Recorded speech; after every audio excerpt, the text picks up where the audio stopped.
దేవునికి స్తుతి కలుగునుగాక. కొన్ని నిమిషాలు దేవుని వాక్యాన్ని మనం ధ్యానం చేసుకుందాం. చదువుబడేటువంటి కీర్తన భాగంలో 47వ చరణంలో ఈ రీతిగా మాట్లాడుతున్నటువంటి విషయం, నా ఆయుష్కాలం ఎంత కొద్దిదో జ్ఞాపకము చేసుకున్నాము, ఎంత వ్యర్థముగా నీవు నరులందరినీ సృజించి ఉన్నావు. మరణమును చూడక బ్రతుకు నరుడెవడు, పాతాళం యొక్క వశము కాకుండా తను తాను తప్పించుకొనగలవాడెవడు. చూడండి, ఈ భాగంలో మనం చూసినట్లయితే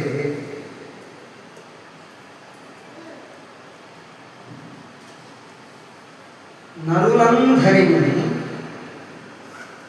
ఎంత వ్యర్థముగా నీవు నరులందరినీ సృజించి ఉన్నావు.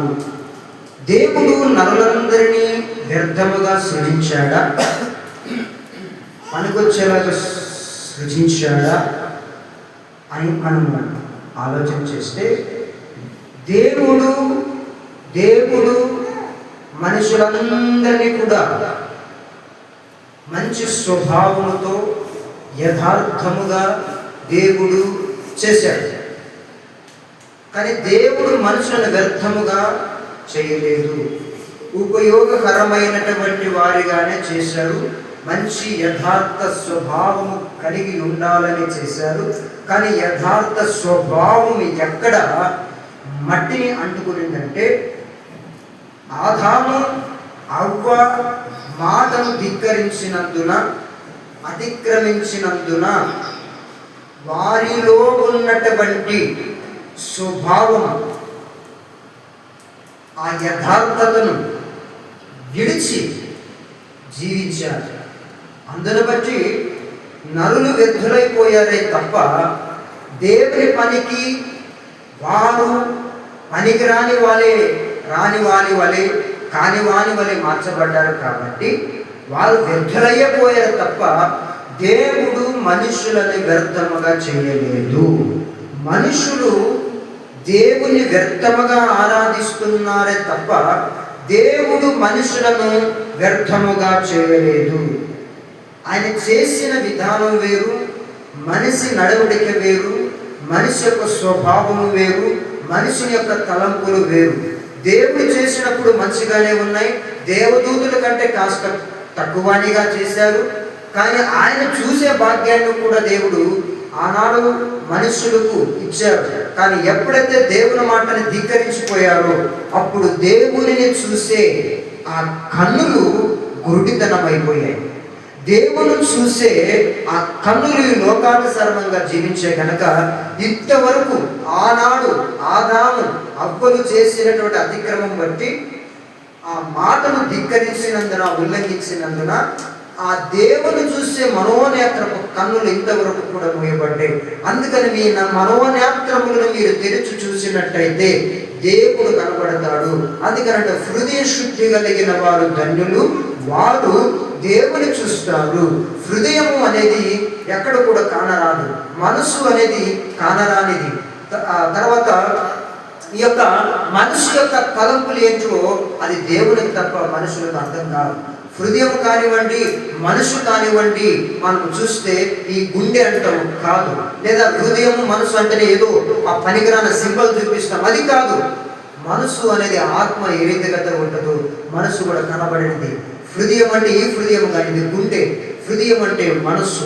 ఈ మనస్సు ఆడే ఆట, ఈ మనస్సు ఆడించే నాటకం ద్వారా మనిషి దేవుని దగ్గర ఉన్నటువంటి ఆ యొక్క ఒడంబడిక, మనసు దేవుని దగ్గర ఉన్నటువంటి సహవాసము కోల్పోవడం ద్వారా దేవుని చూసే ఆ కన్నులు మనకు లేవు. అందుకని చాలా మంది సాధన చేయాలి, ధ్యానం చేయాలి, దేవునితో మాట్లాడే యొక్క స్వరం, లేదా దేవునితో మాట్లాడుటకు ఆ స్వరం వినుటకు మీరు సాధన చేయాలి అని చాలా మంది దేవుని చూడాలని ఎంతో తపన పడిపోతూ ఉంటారు. ఒక మాట చెప్పాలంటే, దేవుని చూడాలంటే ఈ కన్నులు చాలు. ఆయన చూసి బ్రతుకు నరుడు ఎవడు అన్న మాట ఉంది. అందుకని మరణము చూడక బ్రతుకు నరుడెవడు, దేవుని చూసి బ్రతుకు నరుడెవడు. మరణాన్ని ఎవడైనా సరే చూడాల్సిందే, దేవుని ఎవడు కూడా చూడలేడు. చూడాలి అంటే యేసు ప్రభువారి మూలానే చూడాలి తప్ప అది తనంతటికి తాను ఎవడు చూడనేరడు. వ్యర్థముగా దేవుడు ఆరాధించలేదు మనుషులని. ప్రయోజనకరంగా, ఉపయోగకరంగా, యథార్థముగా దేవుడు చేశాడే కానీ మనిషి యొక్క ఇచ్చ, మనిషి యొక్క తలంపులు, మనిషి యొక్క సుబుద్ధి, మనిషి ఒక్కసారి ఆలోచనను బట్టి, తన మనసును బట్టి తన వ్యక్తిత్వాన్ని కోల్పోతాడు. లేదా ఇతరులు చెప్పినటువంటి ఆ మాటలను బట్టి తన గుణాన్ని, తన వ్యక్తిత్వాన్ని కోల్పోతాడే తప్ప దేవుని మాటని వినినవాడు ఎన్నటికీ నాశనము కాలేదు. దేవుని మాట వినేటువంటి వాడు ఎన్నటికీ అమర్యాదగా నడుచుకోలేదు. దేవుని మాటని వినినవాడు ఎన్నటికీ సిగ్గుపడలేదు. వారు ముఖము లజ్జింపకపోలేదు. తర్వాత దేవుని మాటను వినినవారు ఎన్నటికీ కూడా బాధపడినట్టు కానీ, లేదా వారు దేవుని యొక్క ఆ సహవాసాన్ని కోల్పోయినట్టు కానీ ఎన్నటికీ ఎప్పటికీ లేదు. కానీ మనిషి యొక్క స్వభావాన్ని బట్టి, అపవాద ప్రేరేపణను బట్టి, అపవాద తలంచిన తలంపులను బట్టి దేవునికి దూరం అవుతున్నారు. కానీ ఇప్పుడు నేను దేవుని చూస్తాను అంటే అది సాధ్యము కాని పని. ఎందుకు? ఆ బంధము, దేవుని చూసే బంధము, దేవునితో మాట్లాడే బంధము, దేవునితో జీవించే, దేవునితో నడిచే ఆ యొక్క బంధము తెగిపోయింది. కానీ స్వరం వినగలము, ఆయన రూపాన్ని చూడలేము. చూడాలంటే యేసు ప్రభు వారి ద్వారానే చూడగలము. ఆయన ఎలా చూస్తాము అంటే యథార్థముగా ఉండాలి, శుద్ధ హృదయం కలిగి ఉండాలి. హృదయ శుద్ధి కలిగిన వారు ధన్యులు. వాళ్ళు దేవుని చూస్తారు, కానీ శరీర నేత్రంతో కాదు, ఆత్మ నేత్రముతో దేవుని చూస్తారు. అందుకని దేవుని చూసి బ్రతుకు నరుడెవడు? ఎవడు లేడు. తర్వాత మరణము చూడక బ్రతుకు నరుడెవడు? ఎవడు లేడు. ఎప్పుడో ఒకప్పుడు మనిషి సావలసిందే. కానీ పాతాళము యొక్క వశము కాకుండా తప్పించుకున్న వాడెవడు? ఎవడూ లేడు. అది పాతాళము యొక్క వశము కాకుండా తప్పించాలంటే, తప్పింపబడాలంటే, జీవంలోనికి నడిపించబడాలి అంటే, పరదేశంలో ఉండాలి అంటే, పాతాళంలో చేరకుండా పాతాళంలో ఉండాలన్నా, పరదేశంలో ఉండాలన్నా, పరదేశంలో ఉండకూడదన్నా, పాతాళంలో ఉండకూడదన్నా, దానికి కర్త, కర్మ, క్రియ యేసు ప్రభువారు. దేవునికి స్తుతి కలుగునగా. సమస్తము ఆయన వశమై ఉన్నది. సమస్తము ఆయన వశమై ఉన్నది. సమస్తము మీద ఆయన అధికారుడై ఉన్నాడు కాబట్టి ఆయన వశములోనే ఉన్నది. అందుకని మనము చూడాలి, పొందుకోవాలంటే మనిషికి ఏం కావాలా అంటే నిరీక్షణ. అందుకని భక్తులు చాలా మంది నిరీక్షణ కలిగి ఉన్నారు. దేనిలో నిరీక్షణ కలిగి ఉన్నారు అన్నటువంటి విషయాన్ని మనం గ్రహించినట్లయితే, గమనించినట్లయితే, నిరీక్షణ అన్నటువంటి పదంలో ఉన్నటువంటి భావాలు లేదా అర్థాలు ఏంటంటే, నిరీక్షణ అంటే వేచి ఉండుట, నిరీక్షణ అంటే ఎదురు చూచుట, నిరీక్షణ అంటే కనిపెట్టుట, నిరీక్షణ అంటే ఓర్పు కలిగి ఉండుట, నిరీక్షణ అంటే సహనము కలిగి ఉండుట, నిరీక్షణ అంటే విశ్వాసముతో ఉండుట, నిరీక్షణ అంటే నమ్మకము పెట్టుట, నమ్మకము ఉంచుట. ఇది నిరీక్షణలో ఉన్నటువంటి భావాలు లేదా అర్థాలు. నిరీక్షణ కోల్పోతే మన విశ్వాస జీవితాన్ని కోల్పోయినట్టు. నిరీక్షణ చాలా ప్రాముఖ్యం. శారీరకమైనటువంటి జీవితాన్ని బట్టి నేను చెప్పాలని తలచాను. శారీరక జీవితంలో ఒక పనిని ప్రారంభించేటప్పుడు ఆ పని ముగించబడాలి అంటే, ఆ పని నెరవేర్చబడాలి, సఫలం కావాలంటే మనిషికి ఏం కావాలి? నిరీక్షణ కావాలి. దాన్ని సహించుకోవాలి, సహనం కలిగి ఉండాలి అంటారు. ఇంకా మనకు అర్థమైన శైలిలో చెప్పాలి అంటే, ఒక మొక్క నాటిన తర్వాత దాని ఫలము మనం భుజించాలంటే ఏం కావాలి? నిరీక్షణ కావాలి. ఎందుకు నిరీక్షణ కావాలి? ఎందుకు సహించుకోవాలి? ఎందుకు ఓర్చుకోవాలి అని అంటే, మనం వేసినటువంటి విత్తనము, నాటినటువంటి చెట్టు కొంత సమయం పట్టింది. అది మొలకెత్తాలి, మొక్క కావాలి, పెద్దది కావాలి, తర్వాత అది పూలు పూయాలి, పిందెలు కావాలి, తర్వాత ఫలాలు ఇవ్వాలి. ఎన్ని సమయం పట్టింది? మా అంటే మొక్క లేదా ఫలములిచ్చే చెట్టు అయితే 1 సంవత్సరమో 2 సంవత్సరాలు పట్టింది. విత్తినటువంటి విత్తం, తినే ఆహారం, గోధుమ గింజలు కానివ్వండి, జొన్నలు కానివ్వండి, ఇలాగ ప్రతి ఒక్కటి పంట ఎంత కావాలి, దానికి ఒక 6 నెలలు 3 నెలలు 6 నెలలు పట్టింది. వేచి ఉండాలి.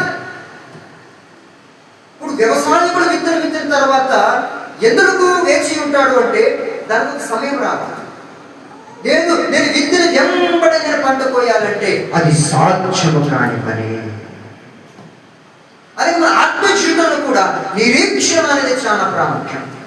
నిరీక్షణ కోల్పోతే మన గమ్యాన్ని మనం చేరుకోలేము. నిరీక్షణ కోల్పోతే మనం అనుకున్నది మనము చేయలేము. నిరీక్షణ కోల్పోతే అనుకున్నది మనం సాధించలేము.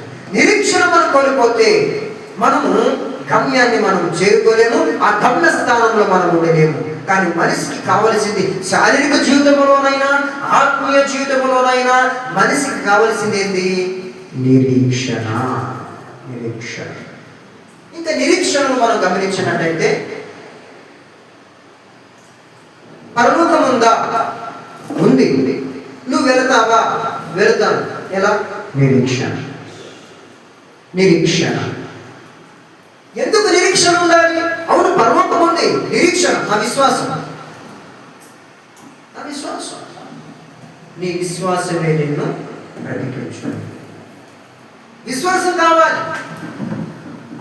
విశ్వాసము లేకుండా దేవునికి ఇష్టం లేకుండా అసాధ్యము. విశ్వాసము ద్వారా క్రియలు చేయాలి. ఇది నిరీక్షణ. నిరీక్షణ లేకపోతే మన శారీరక జీవితంలో కూడా మనం ముందుకు సాగాలి. ఇంకా మనకి ఇంకా అర్థం కావాలి అంటే నిరీక్షణ జీవితం, మనం ఒక పనికి లేదా ఒక డ్యూటీకి మనం వెళ్ళిన తర్వాత చేయంగానే వాళ్ళు పైసలు ఇస్తారా అంటే కాదు. 1 మాసం కావాలి, 1 నెల కావాలి. పని చేస్తేనే జీతం ఇస్తాడు. ముందుగానే జీతం ఇవ్వడానికి ఇస్తాడా? వాడు ఇవ్వాలి అంటే మరి పని చేయాలి. మరి పని చేయాలి అంటే మనం నిరీక్షణతో మనం పని చేయాలి. ఎందుకు? నేను పని చేస్తే ఆ పనికి ప్రతిఫలము ఇస్తాడు. ఎప్పుడు? 1 నెల కావాలి. ఇది నిరీక్షణ. వాడు ఇస్తాడన్న నిరీక్షణ కలిపట్టే కదా మనం పని చేసేది. వాడు ఇస్తాడన్నటువంటి నిరీక్షణతోనే కదా మనం డ్యూటీలు చేసేది. వాడు ఇస్తాడన్నటువంటి ఒక నిరీక్షణతోనే కదా మనము ముందడుగు వేసేది. లేకపోతే మనం ఎందుకు? నిరీక్షణ. పని చేయడానికైనా, పంట విత్తడానికైనా, పంట కోయడానికైనా, ఫలములు భుజించడానికైనా నిరీక్షణ చాలా ప్రాముఖ్యం. నిరీక్షణ చాలా ప్రాముఖ్యం. ఒక పరీక్షలో మనము ఉన్నాము అంటే ఆ పరీక్షకు మనం తాలుకోవాలి, తట్టుకోవాలి, ఓర్చుకోవాలి. అది నిరీక్షణ. ఎందుకు? ఆ వచ్చేంత వరకు మనం వేచి ఉండాలి. ఇది నిరీక్షణ. ఇలాగా మనం గమనించినట్లే చూడండి, ఎంతమంది నిరీక్షణ కలిగి ఉన్నారు. మన ఆధ్యాత్మిక జీవితాన్ని మనం పరిశీలన చేసుకుందాం. నిరీక్షణ అనేక కోణంలో చెప్పవచ్చు. ఒక ఇల్లును కట్టేటప్పుడు కూడా అది పూర్తి అవుతాది అన్నటువంటి నిరీక్షణ కలిగి ఉండాలి.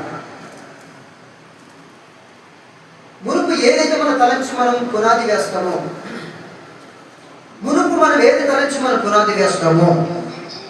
వేసిన పునాది మీద కట్టబడతామో, ఇల్లు కట్టబడతాదో ఆ ముగించేంత వరకు కూడా నిరీక్షణ కలిగి ఉండాలి. ఇది అవుతుంది. నిరీక్షణ. గమనించండి. మొట్టమొదటిగా మనం గమనించవలసింది ఏ విషయంలో మనం నిరీక్షణ కలిగి ఉండాలి, ఎంతవరకు నిరీక్షణ కలిగి ఉండాలి అనేటువంటి విషయాన్ని మనం చాలా క్షుణ్ణంగా మనం ఆలోచించాలి. రోమిలకు రాసిన పత్రిక 4వ అధ్యాయము 18వ వాక్యం. రోమా పత్రిక 4వ అధ్యాయము 18వ వాక్యం. 4:18 గమనించండి. నీ సంతానము ఇలాగ ఉండునని చెప్పిన దాన్ని బట్టి తాన అనేక జనములకు తండ్రి అగునట్లు నిరీక్షణకు ఆధారము లేనప్పుడు అతడు నిరీక్షణ కలిగి నమ్మెను. మరియు అతడు విశ్వాసమునందు బలహీనుడు కాక రమారమి 100 వయసు గలవాడై ఉండి అప్పటికి తన శరీరము మృతతుల్యమైనట్టు శారా గర్భమును మృతతుల్యమైనట్టు ఆలోచించును గాని అవిశ్వాసం వలన దేవుని వాగ్దానమును గురించి సందేహింపక దేవుని మహిమపరిచి ఆయన వాగ్దానమును చేసిన దాన్ని నెరవేర్చుటకు సమర్థుడని రూఢిగా విశ్వసించి విశ్వాసము వలన బలమునందును, అందుచేత అది అతనికి నీతిగా ఎంచబడిన. దేవునికి స్తుతి కలుగునగాక. దేని ద్వారా నిరీక్షణ అంటే అనుకున్నది చేసిన వాగ్దానం నా జీవితంలో నెరవేర్చబడుతుంది, అది నేను పొందుకుంటాను, అది నా జీవితంలో జరుగుతుంది, అది నేను పొందుకుంటాను అనంత వరకు, పొందుకున్నంత వరకు నిరీక్షణ కలిగి ఉండాలి. ఎలా అంటే విశ్వాసము ద్వారా నిరీక్షణ. దేవునికి స్తుతి కలుగునగాక. 25 సంవత్సరాలు చేసిన వాగ్దానాన్ని బట్టి 25 సంవత్సరాలు ఆయన నిరీక్షణ కలిగి ఉన్నాడు. ఎందుకు? నా దేవుడు నాకు వాగ్దానము చేసినాడు. నా దేవుడు అనేక జనములకు నువ్వు తండ్రి అగుదువు, శారమ్మ తల్లి అగుదువు అని వాగ్దానము చేసినాడు. నీ ద్వారా నీ సంతానము ఇసుగురైన వలె విస్తరించబడుతుందని వాగ్దానము చేసినాడు. వాగ్దానము చేసినటువంటి దేవుడు నమ్మదగిన దేవుడు. అందుకనే నా దేవుడు వాగ్దానము కలిగించాడు కాబట్టి, వాగ్దానం ఇచ్చాడు కాబట్టి, వాగ్దానాన్ని బట్టి నేను అవిశ్వాసం ఉంచగా వాగ్దానం ఇచ్చినటువంటి దేవుడు నమ్మదగిన దేవుడని ఆయన మీద విశ్వాసం ఉంచుచున్నాను. నేను సందేహింపక అది నేను పొందుకునేంత వరకు కూడా ఎన్ని సంవత్సరాలైన, ఎన్ని తరాలైన అది నా జీవితంలో జరుగునని ప్రధానమైనటువంటి విశ్వాసంతో నేను నిరీక్షణ కలిగి ఉన్నాను. అది నాను పొందుకున్నంత వరకు. దేవునికి స్తుతి కలుగునుగాక. 25 ఏళ్ళు 25 ఏళ్ళు ఆయన నిరీక్షించాడు. దేని కొరకు? నీ సంతానము ఇసుక రేణు వలె విస్తరించబడుతుంది, నీవు అనేక జనములకు తండ్రి అగుదువు, నీవు తల్లి అగుదువు అని అబ్రహాము గారితో చేసిన వాగ్దానము, శారమ్మతో చేసినటువంటి వాగ్దానము, అది నమ్మదగిన వాగ్దానము. ఆ వాగ్దానం మీద విశ్వాసం ఉంచారు కాబట్టి, ఆ వాగ్దానం మీద వాళ్ళు సందేహింపుగా విశ్వాసాన్ని వ్యక్తపరిచారు కాబట్టి, నిరీక్షణ కలిగి ఉంచారు కాబట్టి, వారి జీవితంలో అది వారు పొందుకున్నారు. అది నిరీక్షణ. పొందుకున్నంత వరకు కూడా నిరీక్షణ కలిగి ఉండాలి. నిరీక్షణ కోల్పోకూడదు. ఇంకా మీకు అర్థమైన శైలిలో చెప్పాలంటే, పరుగు పందెంలో గీత ప్రారంభంలో గీత ఉంటుంది, గమ్యస్థానంలో గీత ఉంటుంది. ఈ గీత మొదలుకొని ఆ గీత వరకు కూడా ఎన్ని మీటర్లు ఉన్నా కానీ ఒకటి నిరీక్షణ ఏంటంటే, నేను విజయాన్ని పొందుకోవాలి, నేను విజయము పొందుకోవాలి, నేను లక్ష్యాన్ని ఛేదించాలి అంటే ఏం కావాలి? మనిషికి ఏం కావాలి? నిరీక్షణ.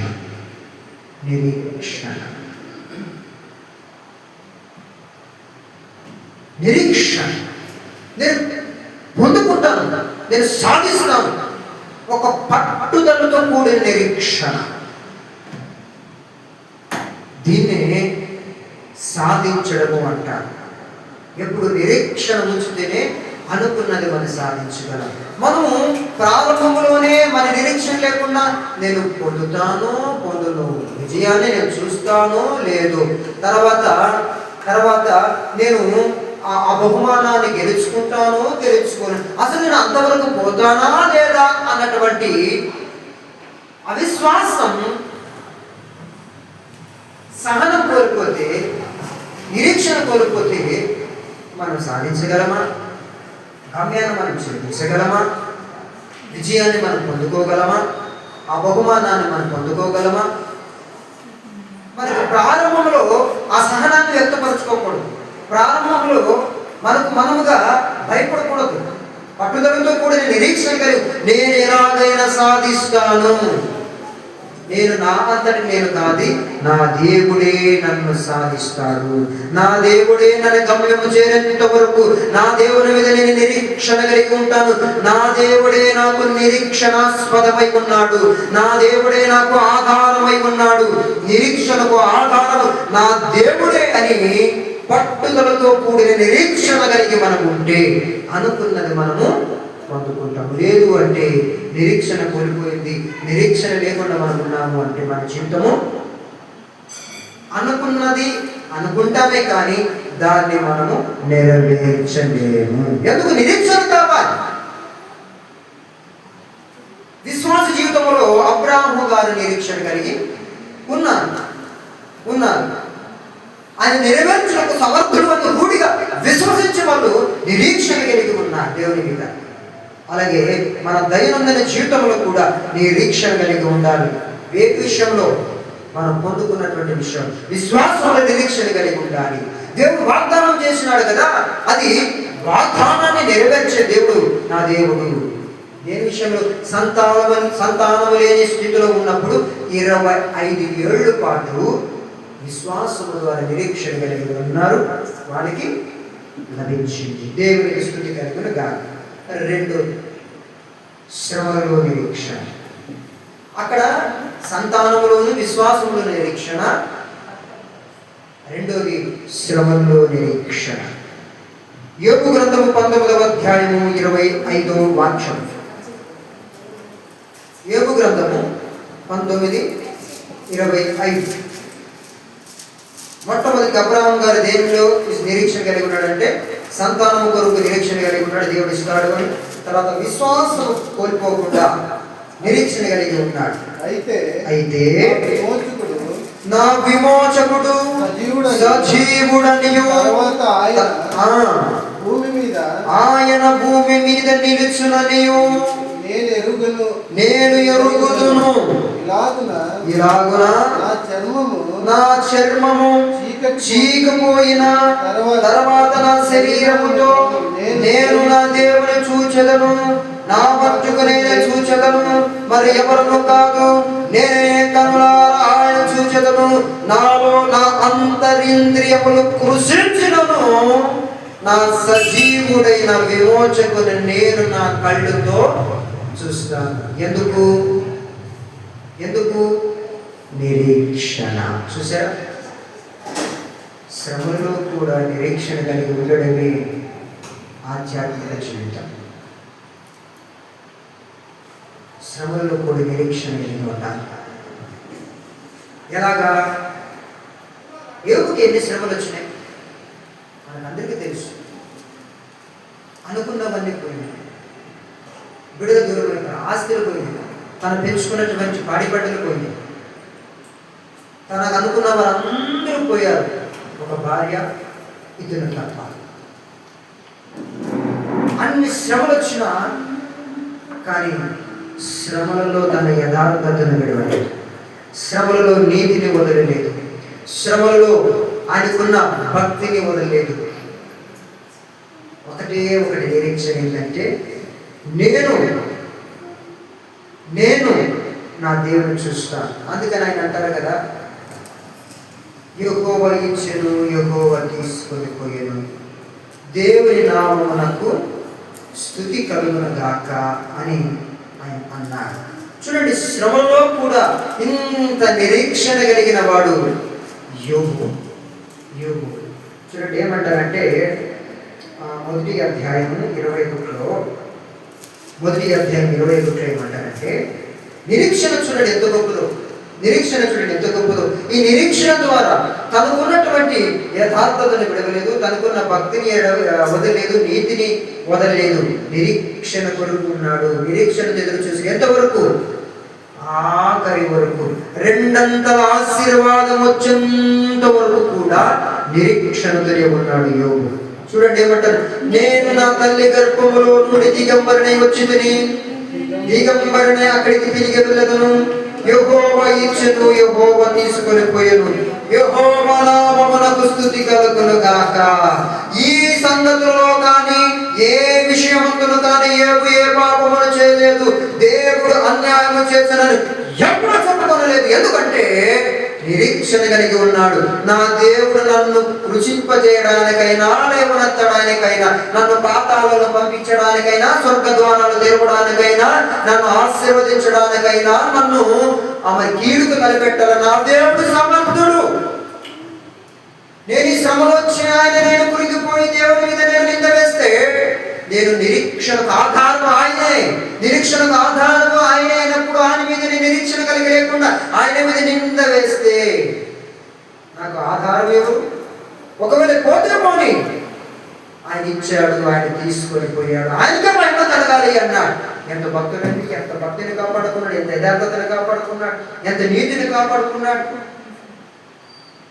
అందుకే చాలా మంది ఆయన ఏం చేశారు, నీ బతుక యోగం దేవుడికి ఏదో నువ్వు విరుద్ధంగా పాపం చేసేటప్పుడు నేను వద్దారుగా దేవుడు అన్నాడు. ఎందుకురా నన్ను బాధ పెడతారు? ఒకవేళ ఆయన వచ్చి యోగు నీ పాపం చేసి నీ తప్పు చేసావంటే నేను రొమ్ము విరిచి ధైర్యముగా నా దేవుడితో మాట్లాడటం నాకు ధైర్యం కలదు. మీరు ఎందుకు నన్ను బాధ పెడతారా? ఎందుకు నన్ను ఇబ్బంది పెడతారా? నేను చావు బ్రతుకులో ఉన్నారా? నేను చచ్చిపోయే స్థితిలో ఉన్నారా? మీరు ఎందుకు ఏమైనటువంటి మాటలు మాట్లాడి నన్ను కృంగతీస్తున్నారు? మరలా మీరు గాయాన్ని రేపుతున్నారు. ఒకవేళ దేవుడు అది తప్పు అంటే నేను మాట్లాడతాను. నా దేవుడితో మాట్లాడట కట్టి ధైర్యము నాకు కలదు. అందుకని వాళ్ళు అంటాడు, నీ భక్తి నీకు ధైర్యము పుట్టింపుదా, నీ యథార్థ ప్రవర్తన నీ నిరీక్షణకు ఆధారము కాదా అంటే ఆయన అన్నాడు, నా భక్తి నాలో ధైర్యము పుట్టిస్తుంది.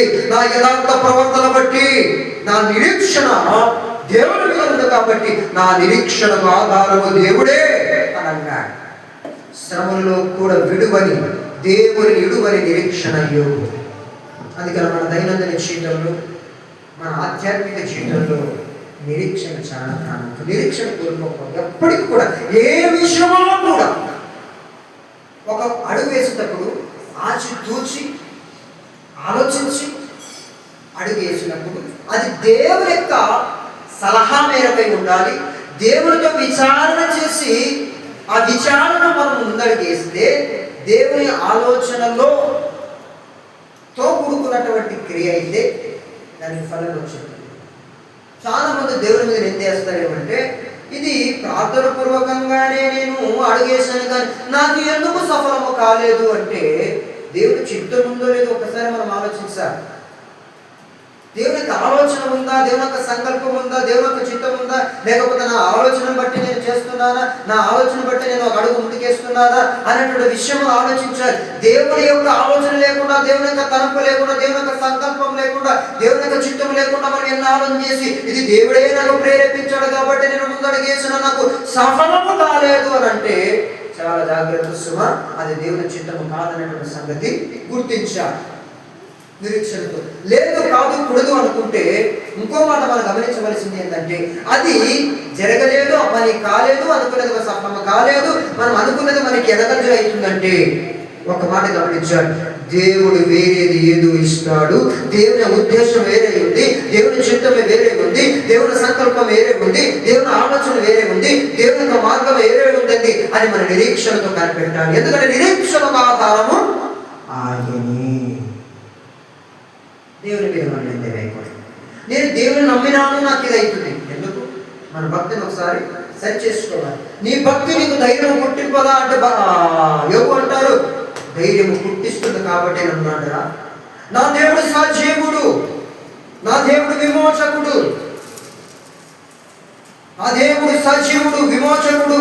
ఒకవేళ నేను చనిపోతే ఆయనను నేనే చూస్తాను, నా కళ్ళుతో చూస్తాను, ఈ భూమి మీద నేను చూస్తాను అన్నాడు. చూశాను. అందుకే నా శరీరము చీకిపోయినా, నా ఎముకలకు నా దేహము అతుక్కుపోయినా, కృషించిన, పురుగులు పట్టిన, నేను మట్టికి మట్టి మార్చబడిన నా సజీవుడైన విమోచకుని నేను ఈ భూమి మీద చూస్తాను. ఎలా? నిరీక్షణ. మనకుందా నిరీక్షణ? చూడండి, పరిశుద్ధాత్ముడు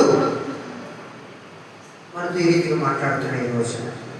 నిరీక్షణ కలిగి ఉన్న ఏ విషయంలో, ఆత్మీయ జీవితంలోనైనా శారీరక జీవితంలో అయినా నిరీక్షణతో కూడుకున్నటువంటి పని ఉందో అది మనం పొందుకునేంత వరకు కూడా దీన్నే ఓపిక, సహనము, కనిపెట్టుకునుట, ఎదురు చూచుట, విశ్వాసం ఉంచుట, నమ్మకం ఉంచుట, ఇది నిరీక్షణ. అందుకని వ్యవసాయకుడు తొలకరి వర్షము కొరకు ఏ రీతికైతే ఆశపడ్డాడో కడవరి వర్షముకు కూడా సహనాన్ని కోల్పోకుండా నిరీక్షణ కలిగి ఉంటాడు. దేవునికి స్తుతి కలుగునగాక. పోలికలు పోల్చాడు చూడండి. మనము కూడా అదే ఉండాలి. మనం ప్రారంభంలో ఏ విశ్వాసంతో మనం ఉన్నామో ముగింపు వరకు కూడా అదే విశ్వాసం కలిగి ఉండాలి. తర్వాత నిరీక్షణ కలిగి ఉండాలి. నిరీక్షించాలని ఏమైనా కాదు, ఒకటే చెప్పగలరు, 600 అయినా 100, 200 అయినా సరే నిరీక్షణయే మన జీవితానికి మెట్టు, పునాది, స్థిరము. దేవునికి స్తుతి కలుగునగాక. నిరీక్షణ లేకపోతే వ్యర్థం. నిరీక్షణ కావాలి. వేచి ఉండాలి, ఎదురు చూడాలి. మనము పట్టిందల్లా బంగారం కావాలంటే అది సాధ్యం కాని. ఇప్పుడు ఈ అద్దాలు కూడా ఎండకు వస్తే దగ మెరుస్తాయి. అద్దాలు కూడా ఎండకేస్తే దగ మెరుస్తాయి. వజ్రం కూడా మెరుస్తాయి. మనిషి యొక్క మోసం, మనిషి యొక్క హృదయం, మనిషి యొక్క తలపు ఏంటంటే అద్దాన్ని కూడా వజ్రం అనుకోవడం మోసపోతారు. అది నిరీక్షణ కలిగి దరికి వెళ్ళి చూస్తే తెలిసింది అది అర్థమా వజ్రమా. నిరీక్షణ లేకుండా అమ్మో ఇది వజ్రం అనుకొని మనకు జోబులో పెట్టుకుంటే అది కోస్తుంది, గాయం చేస్తుంది. అందుకని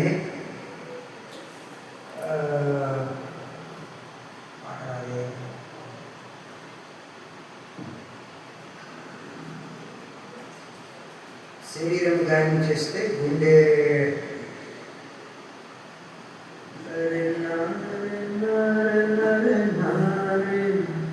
విధి రాసిన విశాల గీతం సమసిపోయే నీ దయతో కూడా చరణం.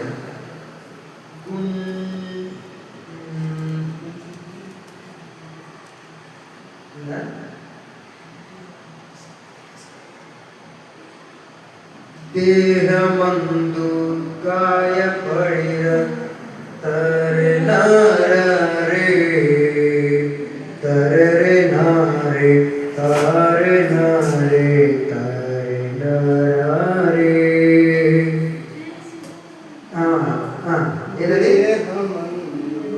దేహమందు గాయమైతే కుదుటు పడును కదా,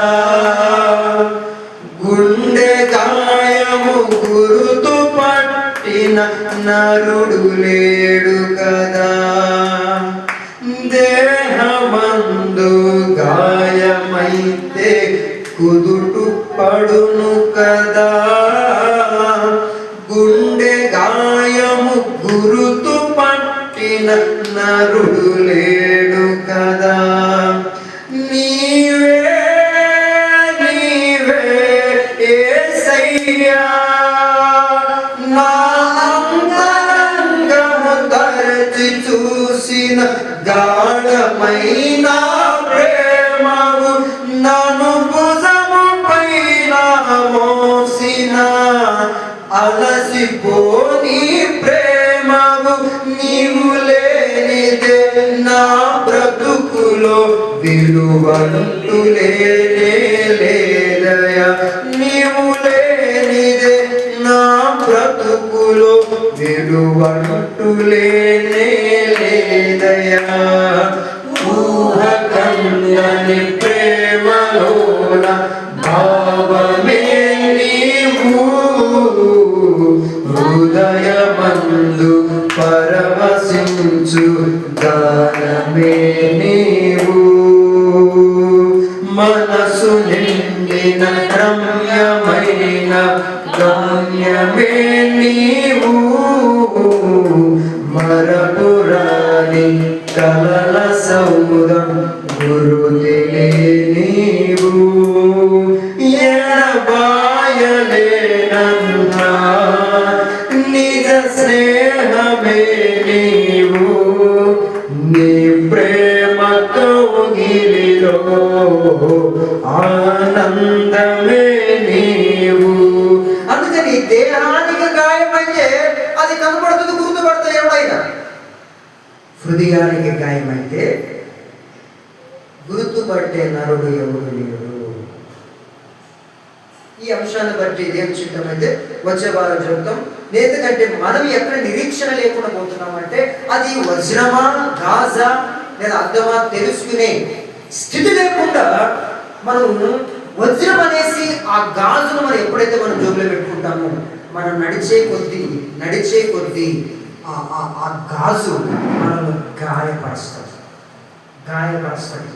గాయాన్ని చేస్తాం, రక్తసిక్తంగా మార్చింది. అప్పుడు అనుకుంటాం, అరే ఇది వజ్రం అనుకున్నానే అని.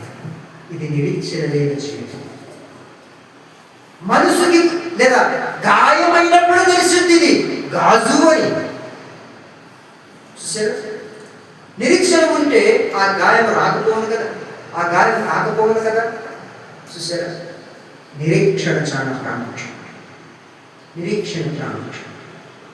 ఇలాగే ఒక ఆయన ఏం చేశాడంటే ప్రయాణం చేసేటప్పుడు ఏం చేశాడంటే నేను మా ఊరికి పోవాలి అని ట్రైన్ ఎక్కాడంట.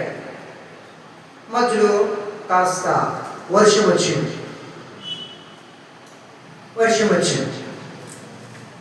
ఆయన నిరీక్షణ ఏంది?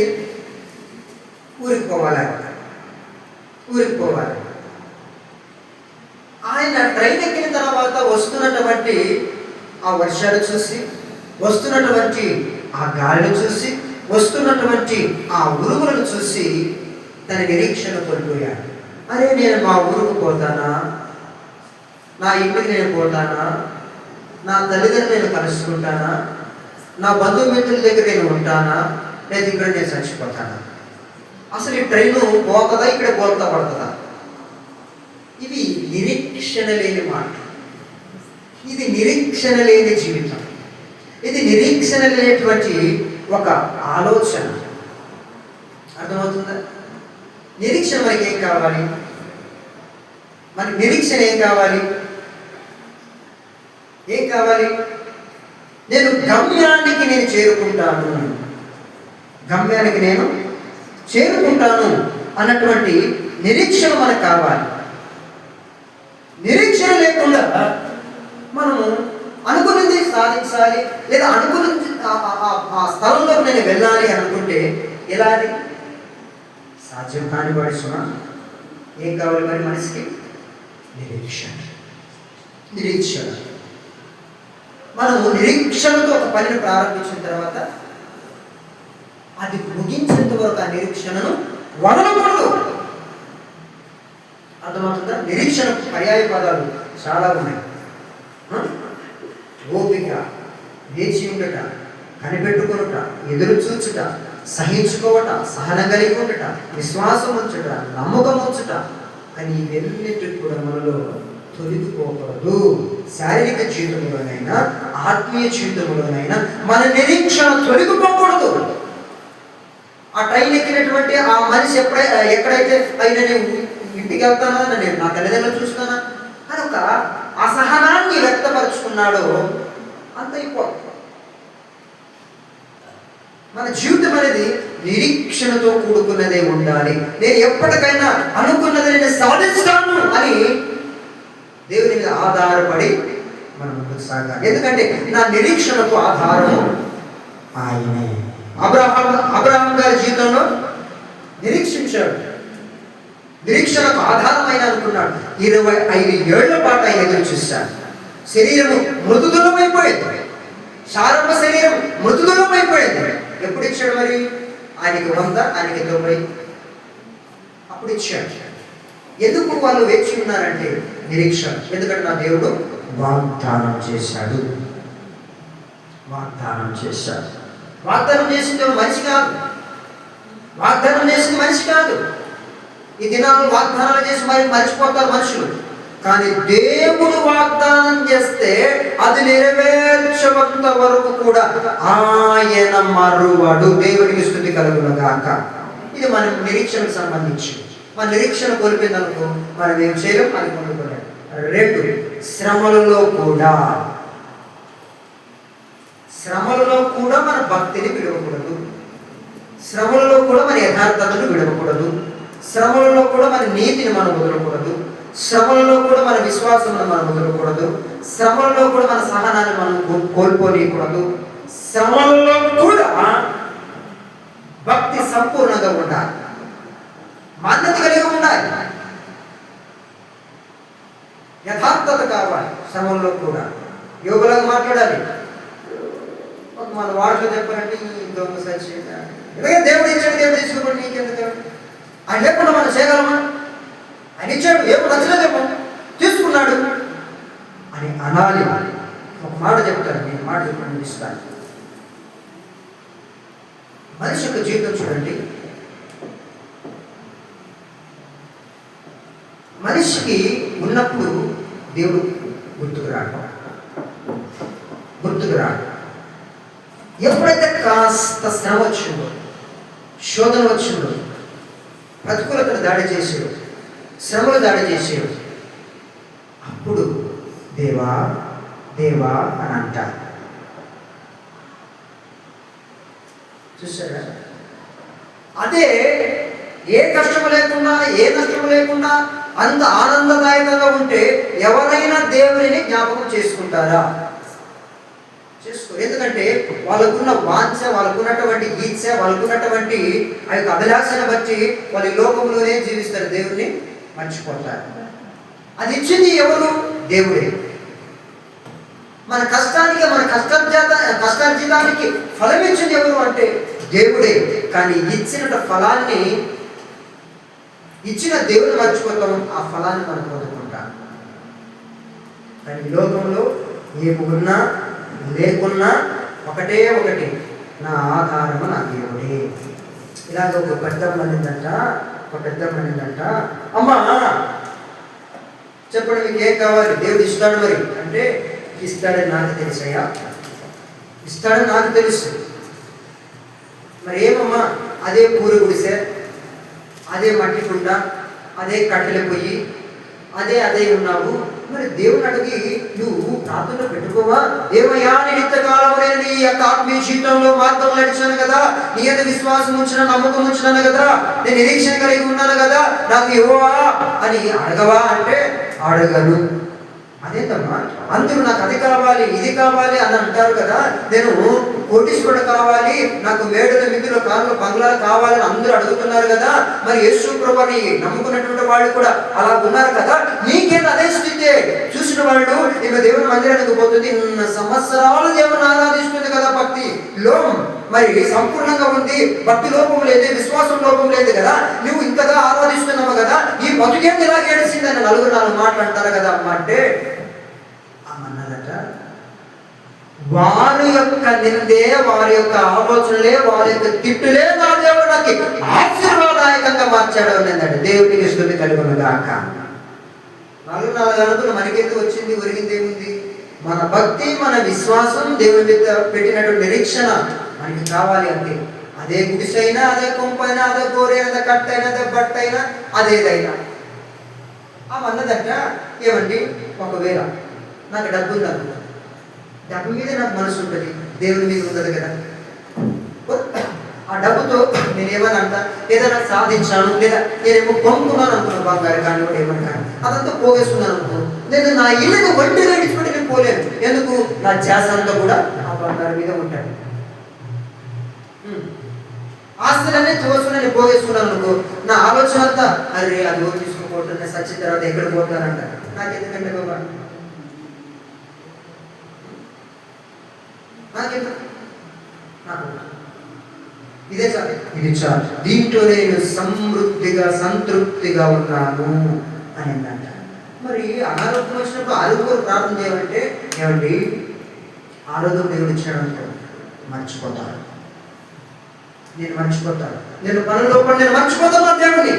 అదే బలహీనంగా నేను ఉన్నాను అనుకో, పనులు చేసుకుంటేనే ఆ కష్టాన్ని బట్టి కృపా సహించే శక్తి అయ్యా అని నిరీక్షణతో నేను ఉంటాను.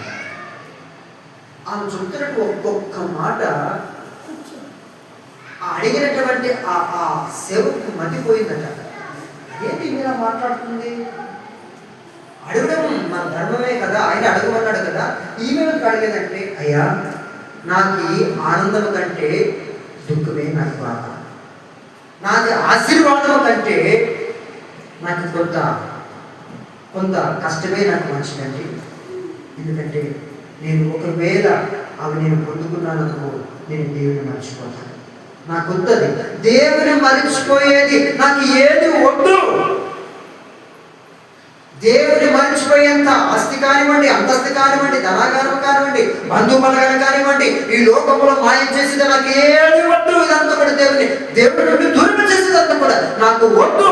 నా కష్టం వచ్చిందా నా దేవుడు చూసుకుంటాడు, నాకు సమాధానం ఇస్తాడు. అప్పటికప్పుడు నా దేవుడు నన్ను చూస్తూ ఉన్నాడు. నాకు ఇదే కూర్చాలి, ఇదే కట్టెలు పోయించాలి, ఇదే పట్టించాలి, ఇదే చాలు. అందుకే నాకేది వద్దయ్యా, నాకు ఏమి ఆశ లేదు, నాకెందుకు అని నిరీక్షణతో కూడిన మాట మాట్లాడిందంట. ఆ పెద్దామే మతి పోయిందంట అన్నటువంటి అందరికీ కూడా. అలాంటి నిరీక్షణతో కూడిన మాట, అలాంటి సాక్ష్యం మనం మన జీవితంలో ఉండాలి. ఉన్నప్పుడే కాదు దేవుని స్తుతించేది, లేని స్థితిలో కూడా దేవుని స్తుతించాలి. అది ఏ నిరీక్షణ. దేవుడి మాటలు దీవించి మన హృదయంలో ఫలింపచేయును గాక. ప్రార్థించండి.